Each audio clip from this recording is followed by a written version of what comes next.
ભરૂચ જિલ્લાના આમોદ તાલુકાના ભીમપુરા ગામ નજીક સરદાર સરોવર નર્મદા નિગમ લિમિટેડ દ્વારા સંચાલિત નર્મદા કેનાલમાં ગાબડું પડતા હજારો લીટર પાણીનો વેડફાટ થયો હોવાની ઘટના સામે આવી છે। ઉનાળાની શરૂઆતમાં જ પાણીનો આટલો બગાડ થતા સ્થાનિક ખેડૂતોમાં ભારે રોષ ફેલાયો છે।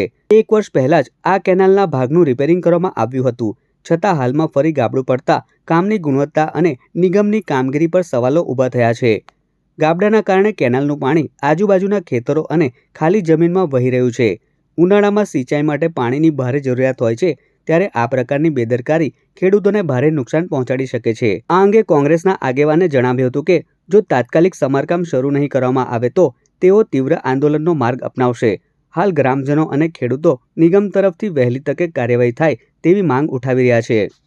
પૂરા માઇનર કેનાલ પાસે આપણે ઊભા રહ્યા છે। આપ જોઈ શકો છો, 1 વર્ષ પહેલા ખેડૂતોની લાગણી અને માંગણી હતી।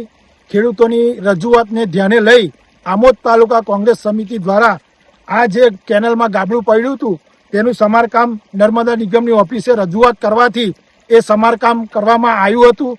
ત્યારબાદ 1 વર્ષ બાદ આ કેનાલમાં પાણીનું આવરણ થઈ રહ્યું છે અને આપ જોઈ શકો છો 1 વર્ષ પછી આ કેનાલમાં પાણી આવ્યું તો પણ આ ભ્રષ્ટાચારના પાપે આ 1,000 લાખો ક્યુસેક પાણી વેડફાટ થઈ રહ્યો છે અને અત્યારે ખેડૂતોનો મહામૂલો પાક ઊભો છે અને ખેડૂતોને પાણીની સતત જરૂરિયાત હોવાને કારણે ખેડૂતોને નુકસાન જઈ રહ્યું છે। એના કારણે જે નર્મદા નિગમના ભ્રષ્ટ અધિકારીઓ છે તેમને ખરેખર આ પાણી છોડતા પહેલા આ કેનાલનું નિરીક્ષણ કરવું જોઈએ।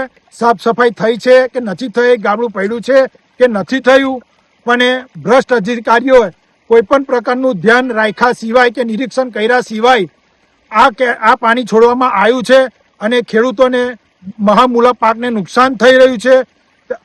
તો પણ આ અધિકારીઓ પંખા